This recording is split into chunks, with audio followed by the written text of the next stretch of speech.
પોરબંદરમાં બાબુ બોખેરિયાનું દર્દ છલકાયું હતું। નૂતન વર્ષના સ્નેહ મિલનમાં બોખેરિયાનું નિવેદન સામે આવ્યું હતું। મોઢવાડિયાને પૂરો ટેકો આપવા બોખરિયાએ સંકલ્પ લેવડાવ્યો હતો। બોખરિયાએ કહ્યું હતું કે આપણે એકબીજાના પગ ખેંચ્યા તો અર્જુનભાઈ કામ કેમ કરશે? અર્જુનભાઈને તકલીફ આપવાનું બંધ કરી દો તેમ કહ્યું હતું।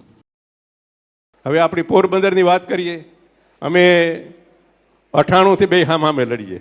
95માં અર્જુનભાઈ મને મદદ કરીને ધારાસભ્ય થયો। એમાં આ બધા લોકોએ જે મહેનત કરી, તમે બધા એમાં હતા સાથે, કે મેયરને આપણે ધારાસભ્ય બનાવવો।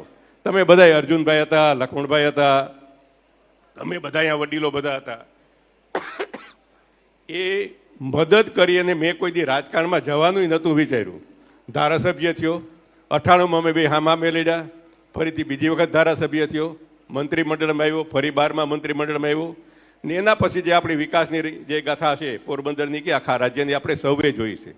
મિત્રો, આજે આપણા વિસ્તાર માટે જેને સુવર્ણયુગ તમે કહો, એ સુવર્ણયુગ આવ્યો।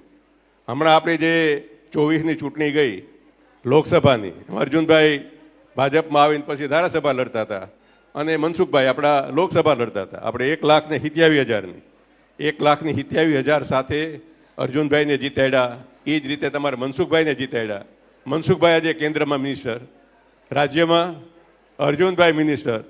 મિત્રો, તમારે જુનાગઢની અંદર આપણે જ્યારે આ નવું મંત્રીમંડળ બન્યું ત્યારે જુનાગઢવાળા લખતા હતા કે અમારે 50 વર્ષમાં એકય મંત્રી અમારે નથી બન્યો। જુનાગઢ જિલ્લા પંચાયતમાંથી ચૂંટાયેલી એક પણ વ્યક્તિ તમારે 50 વર્ષમાં મંત્રી નથી બની।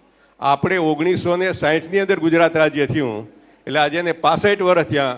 એમાં 35 વર્ષ તો થઈ ગયા। હું મારા 10 વર્ષ, મહંત બાપુના 10 વર્ષ, માલદેવ બાપુના 10 વર્ષ અને 5 વર્ષ શશીભાઈને, હવે અર્જુનભાઈને વધારાના વર્ષ થાય।